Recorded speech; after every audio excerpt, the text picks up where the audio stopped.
जय माता की मित्रों। कई महीनों से मैंने राशिफल नहीं दिया था। अभी राशिफल के ही पाठ चालू कर रखे हैं। हालांकि नक्षत्रों का पाठ कंटिन्यू है। पहले मैंने नक्षत्रों के कारक, नक्षत्रों के स्वभाव, प्रश्न कुंडली के हिसाब से नक्षत्रों को कैसे देखा जाता है और चरणों के हिसाब से नक्षत्रों का कैसा फल हो सकता है, ये कंप्लीट पाठ मेरे पहले से पोस्ट किए हुए हैं। उसके अलावा भी बहुत से पाठ पोस्ट किए हुए हैं ग्रहों के बारे में, भावों के बारे में, राशियों के बारे में। तो आप उस चैनल में इसमें जाके व्यू करके देख लीजिए। आपको बहुत से अच्छे अच्छे पाठ मिलेंगे और कुछ नई बातें भी सुनने को मिलेगी जो हम लोगों के ज्ञान में तो है। ऋषि मुनि लिख के तो गए हैं लेकिन बताई नहीं गई है, या कोई कारणवश विद्वानों से छूट गई, या ये हो सकता है कि मेरे से सुनना छूट गया, किसी विद्वान ने ज़रूर बताया होगा लेकिन आपके और हमारे शायद हो सकता है ध्यान में नहीं आई हो, या कोई और तरीके से बता दिया हो, क्योंकि सबको सुनना भी पॉसिबल नहीं है, इतना टाइम होता भी नहीं है। तो मेरे को जो अच्छा लगा, मेरे जो समझ में आया, वही पाठ मैं बना के आप लोगों को दे रहा हूँ। अगर आप लोगों को कुछ अलग से कोई स्पेशल पाठ चाहिए, कोई अलग से कोई चीज़ का ज्ञान लेना है ज्योतिष के विषय में, तो उसके बारे में आप चैनल में कमेंट कीजिए। मैं पूरी कोशिश करूँगा उस सब्जेक्ट के विषय में भी पाठ देने की। अब राशियों के विषय में बातें कर रहे हैं तो राशियों के विषय में एक चीज़ हमेशा ध्यान रखिए कि जैसे मैंने 1 अगस्त का यहाँ पे कुंडली प्लेस किया हुआ है और चंद्रमा इसका मेष राशि में है, तुला राशि की बातें कर रहे हैं हम लोग आज। तो चंद्रमा 2.5 दिन में स्थान चेंज कर लेता है और चंद्रमा बहुत सी जगहों में शुभ गोचर होता है। शुभ गोचर, अशुभ गोचर, कौन से ग्रह कहाँ शुभ होते हैं, कहाँ अशुभ होते हैं, गोचर के हिसाब से वो पाठ मेरा दिया हुआ है। मेरी रिक्वेस्ट इतनी है कि आप उसको ज़्यादा नहीं तो कम से कम चंद्रमा को एक नोटिंग करके अपनी राशि के हिसाब से अपनी पॉकेट में रखिए।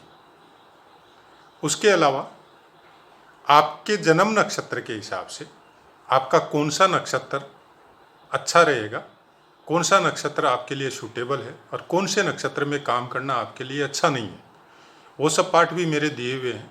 तो उसके हिसाब से भी जो जो शुभ नक्षत्र आपके जन्म नक्षत्र के हिसाब से होते हैं उसको भी साथ में नोटिंग करके रख लीजिए। तिथि, वार, मुहूर्त ये सब दिया हुआ है। अगर उसको भी कर सके तो वेल एंड गुड, नहीं भी कर सके तो कम से कम नक्षत्र और चंद्रमा को नोट करके रखिए। उसका फायदा क्या होगा, जब भी आप कोई नया काम कर रहे हो, कोई आपके लिए स्पेशल काम हो, कोई आपके पैसे के मामले का कोई काम हो, कोई बिजनेस का हो, कोई सर्विस का हो, तो उस दिन ये चेक कीजिए आप कि आपका जब करने वाले हो तो उस दिन आपका नक्षत्र आपको सपोर्ट कर रहा है, आपका चंद्रमा का शुभ गोचर है, दोनों चीज़ है या नहीं है। अगर है तो उसमें आप सफल होंगे, और अगर नहीं है तो उसको उस दिन तक के लिए टाल दीजिए जब आपका शुभ गोचर और शुभ नक्षत्र नहीं आता हो। नक्षत्र डेली चेंज होता है गोचर में, और चंद्रमा भी 2.5 दिन में चेंज हो जाता है। तो इतना काम हम लोग कर सकते हैं। अब यहाँ पे ये भी बात हो सकती है कि कोई ज़रूरी थोड़ी ही ऐसा होगा, कोई ज़रूरी नहीं है। आप एक काम कीजिए, कोई भी काम जब आपके साथ कोई कुछ भी थोड़ा भी कहीं गलत हो या कहीं अच्छा हो, उस दिन का वो टाइम और वो डेट नोट कीजिए।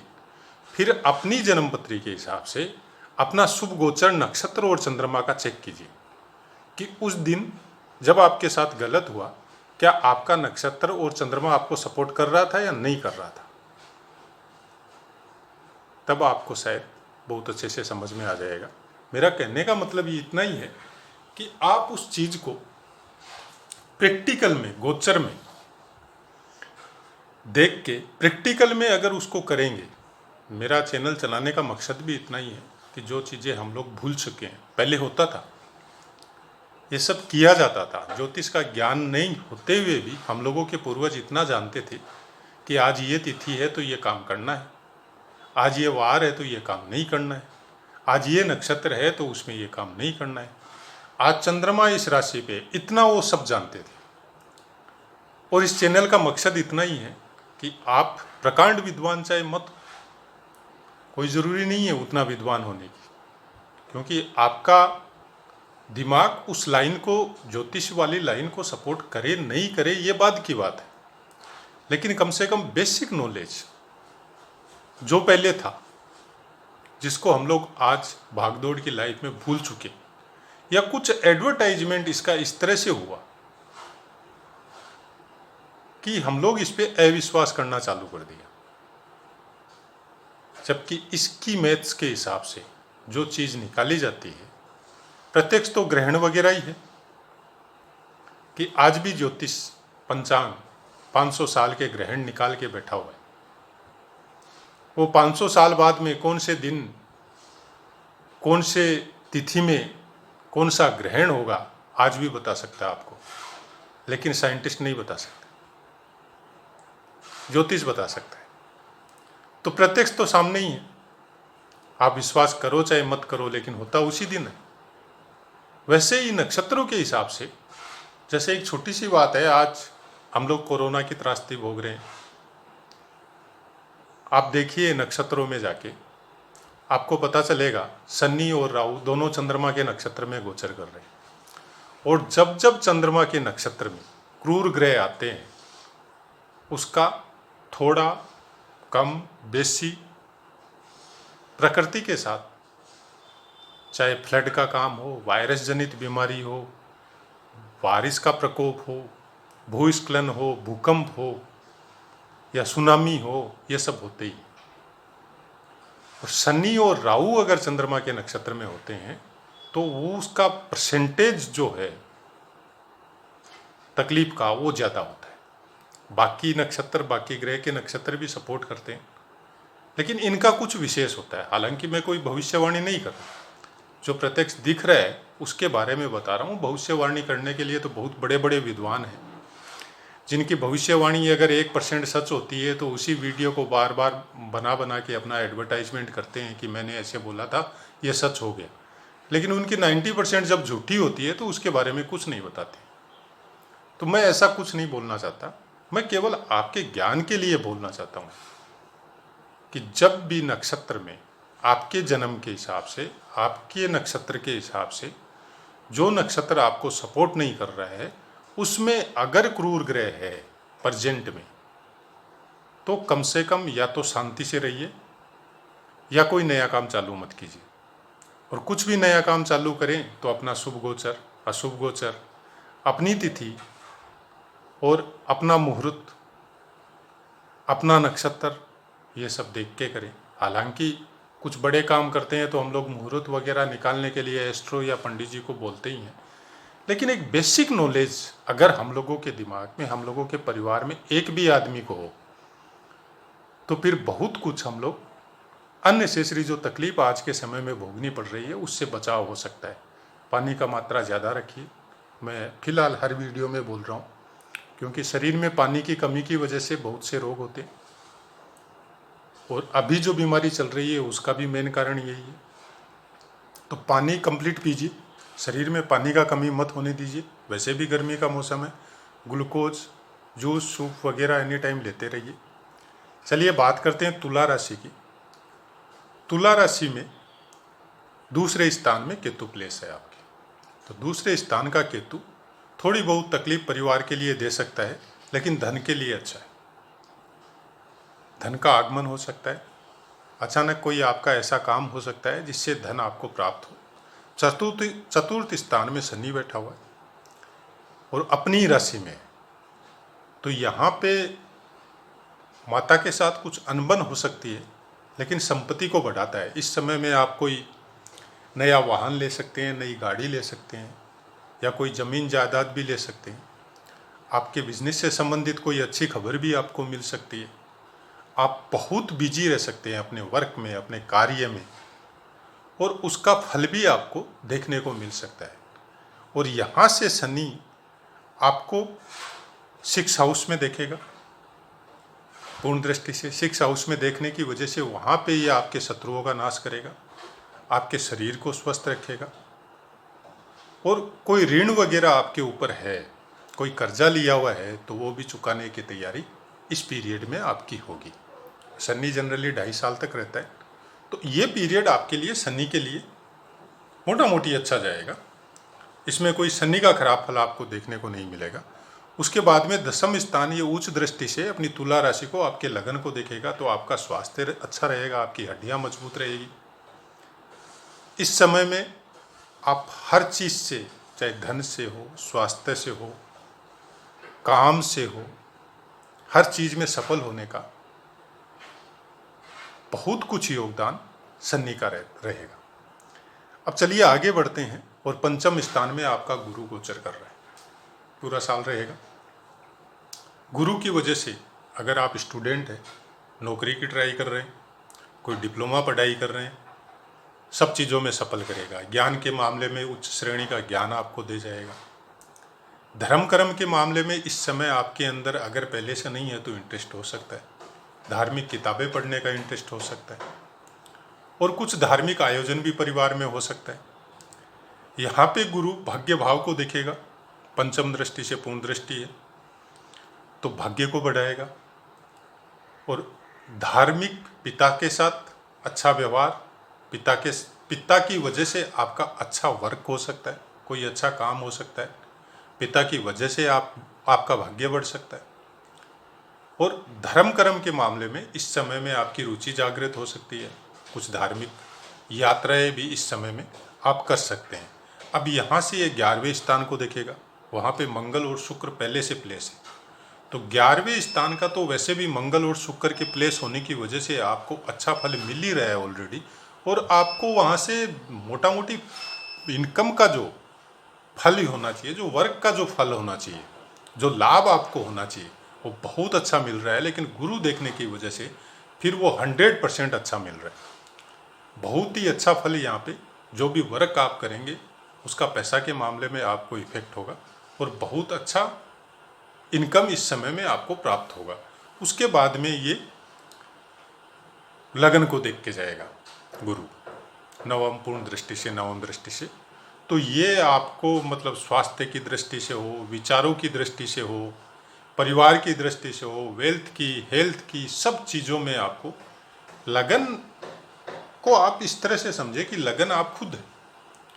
आपके शरीर के अंदर जितने भी पार्ट्स हैं उसमें विशेषकर आपका जो माइंड है, सब तो उसी के अधीन है। तो अगर आपका माइंड स्वस्थ है, आपके विचारों का प्रवाह एकदम स्वस्थ है, आप अच्छा सोचते हैं, पॉजिटिव सोचते हैं, तो बाकी जो पार्ट्स है शरीर के वो ऑटोमेटिक अच्छे वर्क करेंगे। तो ऐसा ही कुछ गुरु और शनि यहाँ पे देख के आपको प्रदान करते हैं। तो इस महीने में तुला राशि के लिए बहुत ही अच्छा फल है, बहुत अच्छा आप प्रोग्रेस करेंगे इस महीने में।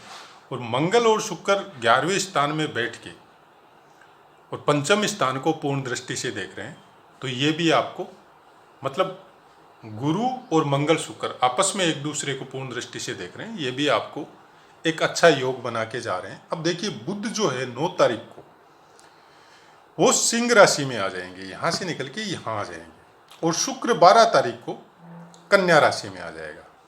तो अगर हम लोग कालपुरुष की कुंडली की बात करें तो 12वें स्थान में शुक्र योग कारक होता है। यहाँ पे बैठा हुआ शुक्र आपको भोग के साधन क्रिएट करवाएगा, कुछ छोटी मोटी यात्राएं करवाएगा जो आपके बिजनेस से रिलेटेड हो सकती है, जो आपके सुख संसाधनों से रिलेटेड हो सकते हैं, जो आप अपनी वाइफ के साथ या अपने परिवार के साथ घूमने के लिए हो सकती है। मतलब भोग के जितने भी साधन हैं या भोग भोगने की जो इच्छा है वो इस समय में आपकी पूरी हो सकती है। बुध यहाँ से जब आपके 11वें स्थान में जाएगा तो ये भी भाग्य को बढ़ाएगा, इनकम के साधन क्रिएट करवाएगा, और कुछ बुद्धि की जो वैल्यू है, जो लेवल है, वो उसको बहुत ज़्यादा ग्रो करवाएगा। यहाँ से सूर्य जो है वो भी फिर 17 तारीख को बुध के साथ वहाँ प्लेस हो जाएगा। वो भी एक अच्छा काम है, अच्छी चीज़ देके जाएगा, क्योंकि बुध, सूर्य और मंगल तीनों का योग आपके 11वें स्थान में होगा। तो पहले से ही आपका अच्छा टाइम चल रहा था, इसको ये और ज़्यादा बढ़ा देगा। मतलब इस समय में आपके शरीर के अंदर ऊर्जा भी वैसी रहेगी और दिमाग भी, माइंड भी एकदम स्वस्थ रहेगा, ज्ञान भी बढ़िया रहेगा, और उसकी वजह से आपके इनकम के साधन भी बहुत ज़्यादा ग्रो करेंगे। अब देखिए, बुध आपका कन्या राशि में चला जाएगा शुक्र के पास, यहाँ से निकल के। बुध 9 तारीख को यहाँ 11वें स्थान में आएगा और 27 तारीख को महीने के लास्ट में ये 12वें स्थान में शुक्र के साथ आ जाएगा। तो इस समय में ये आपको घूमने फिरने के लिए और उसके साथ बिजनेस से रिलेटेड भी कोई यात्राएं या आपको देके जाएगा, जो आने वाले महीने में या आने वाले समय में आपके लिए लाभप्रद साबित होगी। तो यहाँ से अब इन सब का फल मैंने आपको बता दिया। अब राहु का फल बाकी है। राहु अष्टम स्थान में प्लेस है। थोड़ा सा आपको ध्यान रखना है, खासकर वाहन से, कोई शरीर में कोई व्याधि बीमारी हो उससे थोड़ा सा अलर्ट रहना है। कोई विशेष इतना कोई इफेक्ट आएगा नहीं, कारण कि बाकी योग बहुत सुंदर है आपका। तो राहु के विषय में आपको मैं केवल इतना ही बता सकता हूँ कि अगर राहु का हम लोग सोचे कि क्या उपाय करना है, चलिए राहु का फल हम लोग इस समय में मान ले कि आपको खराब मिलेगा, जो कि इस समय नहीं, यहाँ पे पूरा साल तक ही रहेगा। तो उसके लिए उपाय क्या करना? कुछ नहीं करना। अगर आप धर्म को मानते हैं, हिंदू धर्म को मानते हैं, उसी से कनेक्टेड है, तो आप शिव मंदिर जाइए और जल अभिषेक कीजिए। वो भी नहीं कर सकते तो फिर आप कुछ भी सामान जो खाने वाला हो लेकिन मीठा हो, जैसे गुड़ हो, आटा हो, चीनी हो, आटा हो, आटा के साथ चीनी या गुड़ जो भी आप मिला सकते हैं, शक्कर या कोई घी, शक्कर और आटा तीनों मिला के कहीं पे भी जहाँ पे चींटियों का स्थान हो और बहुत ज़्यादा मात्रा में चींटियाँ निकल रही हो, वहाँ पे प्लेस कर दे ले जाके, उनके खाने के लिए दे दे। कहने का मतलब इतना ही है। कितनी बार कर सकते हैं यह आपकी इच्छा पर निर्भर है। जितनी बार करें उतना ही राहु आपके लिए अच्छा होते जाएगा। यह है सिंपल उपाय, जो जिसका मैं बोलता हूँ, मेरा उपाय बताने का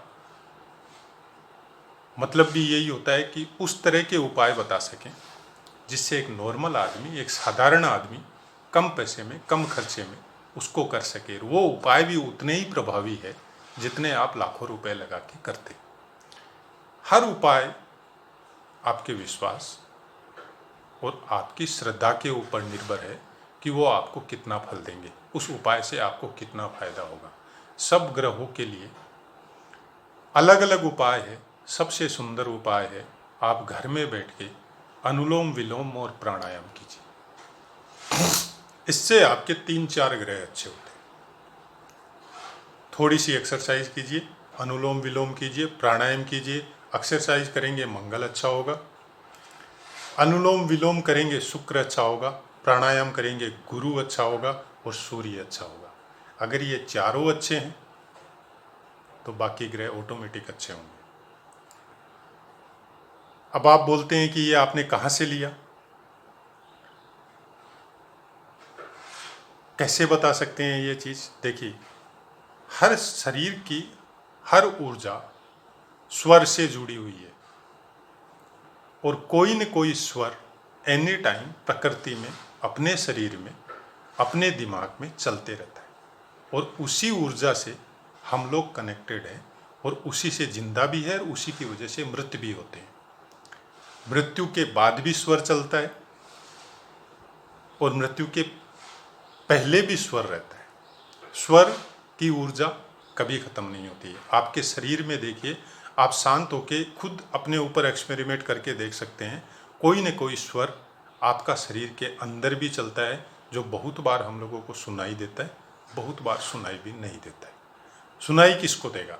जब आप अध्यात्म का लाइन में जाएंगे, ध्यान साधना करेंगे, प्राणायाम वगैरह करेंगे, तो धीरे धीरे आपको भी फिर वो स्वर अपने हृदय में, अपने पेट में, अपने मस्तिष्क में वो सुनाई देगा।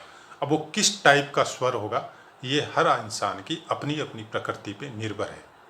आपके अंदर कौन सा तत्व ज़्यादा है, पृथ्वी तत्व है, आकाश तत्व है, अग्नि तत्व है, जल तत्व है, कौन से की मात्रा आपके अंदर ज़्यादा है उसी के अनुरूप वो स्वर चलते हैं।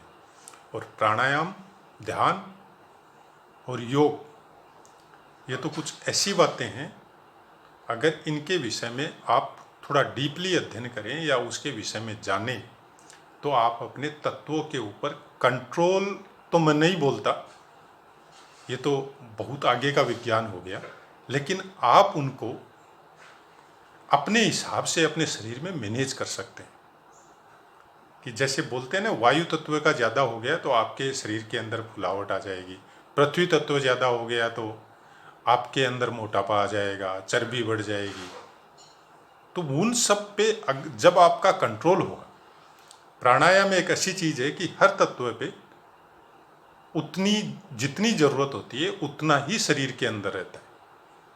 बाकी चीज़ों को वो प्राणायाम ऑटोमेटिक शरीर से बाहर कर देता है, चाहे किसी भी रूप में करो, और जितनी ज़रूरत है उतनी वो रखता है। हर तत्व को इतनी ज़बरदस्त महानता है, और ये प्रैक्टिकल अनुभव है। मैं कोई ये नहीं बता रहा हूँ कि मैं कोई ज्ञान देने के लिए बैठा हूँ और किताबों से पढ़ के या वेदों से पढ़ के आपको ज्ञान दे रहा हूँ, नहीं। किसी दिन जब मैं सामने आऊँगा तो आप खुद देख लीजिएगा। प्राणायाम से हर तत्व को आप कंट्रोल कर सकते हैं।